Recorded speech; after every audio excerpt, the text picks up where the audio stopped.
Elle est celle de non-transparence. Elle est celle de vocabulaire dévalorisant. Elle est... Comme le dit Thomas Sankara, il faut s'en débarrasser. Alors si on ne développe pas, on ne peut pas non plus aider à développer. Ça fait près d'un siècle que l'aide au développement se balade en Afrique. Ça ne marche pas.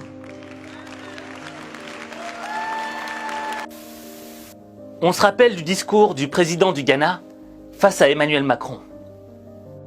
Lorsque l'on regarde l'Afrique et que l'on considère ses ressources, c'est l'Afrique qui devrait donner de l'argent aux autres pays. Bon, c'était déjà du lourd face à Macron. Mais là, tu vas découvrir le discours d'une Africaine qui a laissé Macron sans voix et qui met juste une grosse claque. J'ai des choses à dire, mais il faudrait bien que vous me permettiez de respecter les salutations d'usage. Monsieur le Président, chers invités, chers Français, chers Africains, chers amis, Mesdames, Messieurs, et à tous ceux qui sont là aujourd'hui et qui nous suivent à travers les médias pour participer à cette conversation directe et surtout sans filtre.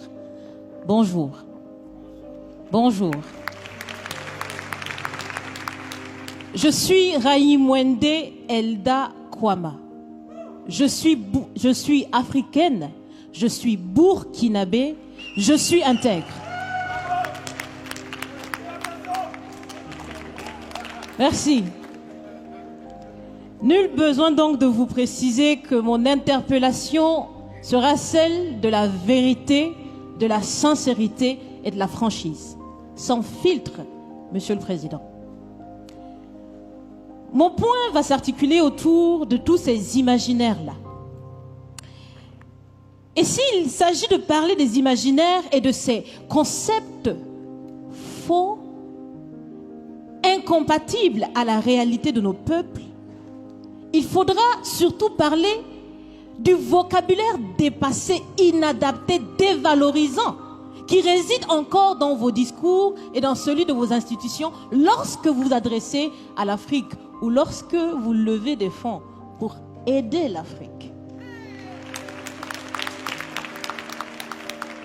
Parmi ces expressions, il y en a une qui retient mon attention tout le temps et qui par fini me dérange.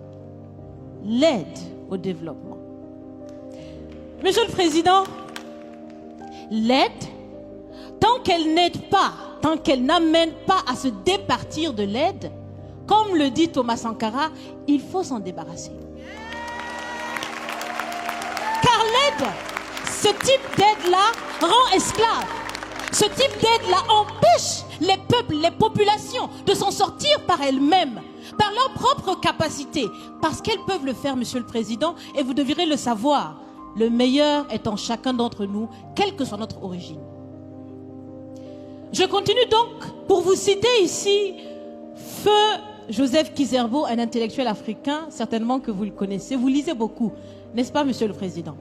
Il a dit, et je cite, « On ne développe pas, on se développe. » Fin de citation. Alors si on ne développe pas, on ne peut pas non plus aider à développer. Ça fait près d'un siècle que l'aide au développement se balade en Afrique. Ça ne marche pas.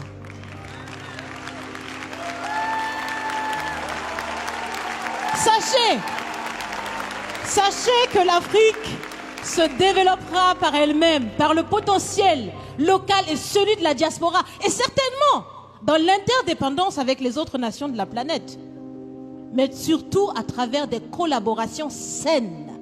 Je répète, saines, transparentes, constructives. Il y a des têtes bien faites, il y a des investisseurs aussi en Afrique. Nous innovons déjà en Afrique. Et si ce n'est pas co-constructif, dans cette relation qu'on imagine, on n'en veut pas. C'est donc fini. C'est donc fini les expressions « Sauvons l'Afrique ». Aidons à développer l'Afrique, il y a tellement de misérables là-bas. C'est fini, Monsieur le Président.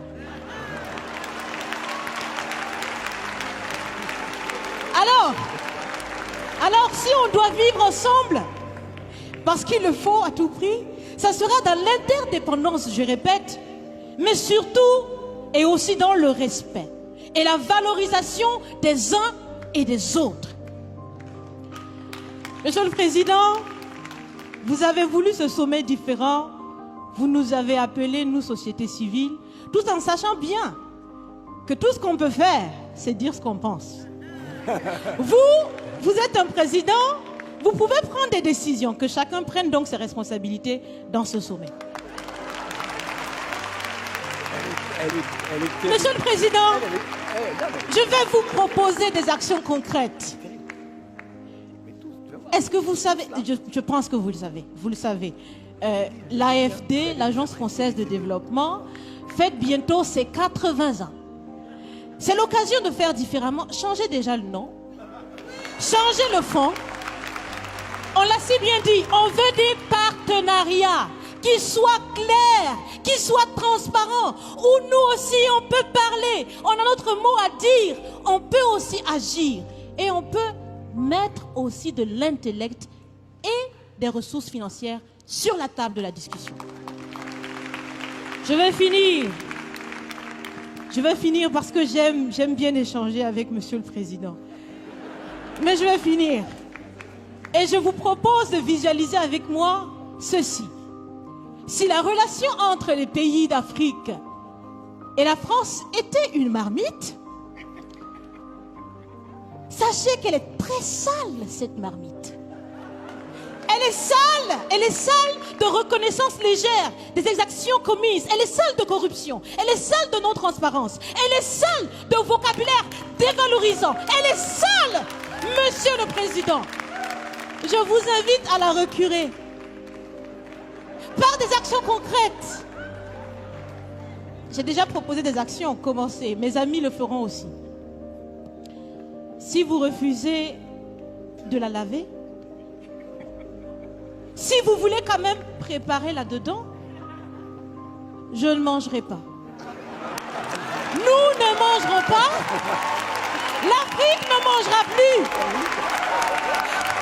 Le repas. Écoutez. Le repas.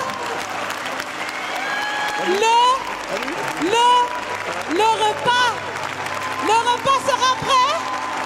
Vous serez le seul à table avec un appétit difficile. À bon entendeur, salut. Merci.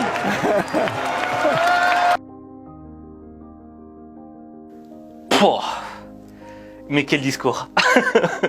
Franchement, faut en avoir du courage pour oser parler comme ça à un chef d'État, direct, droit dans les yeux. Et ce que je voudrais mettre en évidence dans ce discours, le premier élément qui me semble le plus important, c'est quand cette jeune femme a mis en évidence le fait que on ne développe pas, mais on se développe.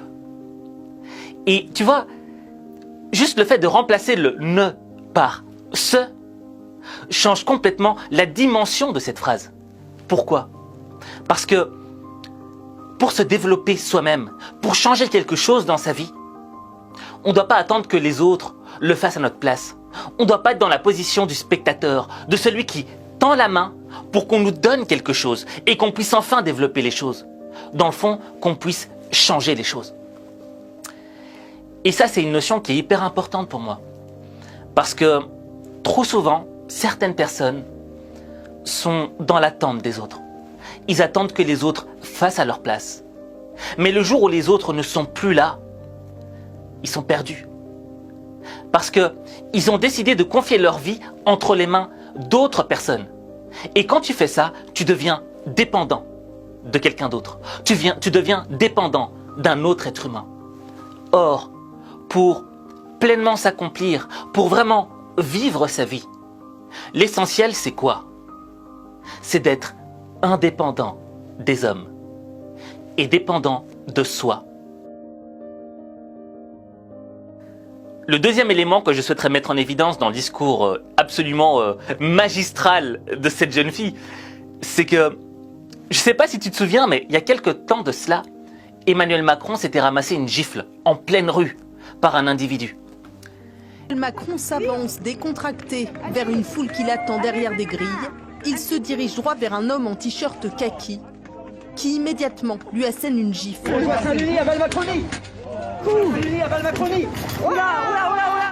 Le président est aussitôt écarté. C'est clair que répondre comme ça par la violence, c'est pas une bonne chose. Même si on peut comprendre la frustration, le côté émotionnel qu'on n'arrive plus à gérer, et pam, on attaque, tu vois. Mais ça n'apporte pas de solution. Ça ne change rien. T'auras beau donner 10 000 claques à Emmanuel Macron, rien ne changera. Les choses resteront figées. Et au contraire, ça n'apportera que plus de rancœur, plus de haine, un climat de violence. Cette jeune femme nous a démontré une chose. Elle nous a démontré que on pouvait mettre une claque sans toucher son adversaire. Et ça, ce sont les claques les plus puissantes. Pourquoi ? Parce qu'elles touchent les cœurs, elles heurtent les esprits. Je veux dire, t'as vu dans la salle, il y a un moment où tout le monde s'est levé, tout le monde rigolait, tout le monde disait mais cette fille, elle a peur de rien. Moi, je suis sûr et certain que même un mec du Ku Klux Klan, ultra raciste, aurait vu le discours de cette fille, il serait levé dans la salle, il aurait commencé à applaudir. Pourquoi ? Parce que ce discours, il va au-delà des couleurs de peau, il va au-delà des origines. Ce discours, son objectif est de toucher directement les cœurs et de réveiller les consciences. Et quand tu es capable de mettre des claques intellectuelles aux gens, c'est là que les gens se lèvent et qu'ils prennent conscience et qu'ils se disent « Mais putain, en fait, ouais, il y a moyen de changer les choses. » Mais il faut relever ses manches. Et ça, c'est les meilleures claques que tu peux donner aux gens. Parce que, bon, je suis pas dans une relation conflictuelle avec Emmanuel Macron, tu vois ce que je veux dire. Mais je pense que Emmanuel Macron, quand il a entendu ça, il a ramassé cette petite claque. Parce que c'est quand même le président de la République française, tu vois. Et il y a une fille qui arrive de nulle part et qui le met en PLS. Je veux dire que il a peut-être été un petit peu touché dans son ego. Mais je suis sûr et certain qu'il a pris conscience de certaines choses. Et que ce discours, même si parfois dans la forme, il pouvait paraître agressif, je suis sûr et certain qu'il va déboucher sur des choses positives. Tu vois ? Et que si Emmanuel Macron l'a mal pris au début, par après, je pense c'est un homme intelligent. Il n'y a rien à dire. Il va prendre conscience qu'elle a dit des vérités, que la bouche de cette fille était remplie de vérités. Et je pense qu'on doit tous prendre exemple sur cette jeune femme. C'est-à-dire que, tu vois, parfois il nous est difficile de dire des vérités. Parfois on a peur de heurter les gens. Et parfois, quand on dit des vérités, on les sort d'une manière assez brutale et agressive. Parce qu'on est rempli d'émotions. Parce qu'on a envie juste de remettre les choses en place, quoi. Je perds mes mots, tu vois. C'est l'émotion qui monte, c'est l'émotion. Mais cette jeune femme, elle nous a démontré que il n'y a rien de mieux que de dire la vérité. Parce que c'est la vérité qui change les choses. C'est la vérité qui améliore les choses. Alors certes, parfois, il y a des vérités qui font mal à entendre. Mais sans vérité, il est impossible de changer ta vie.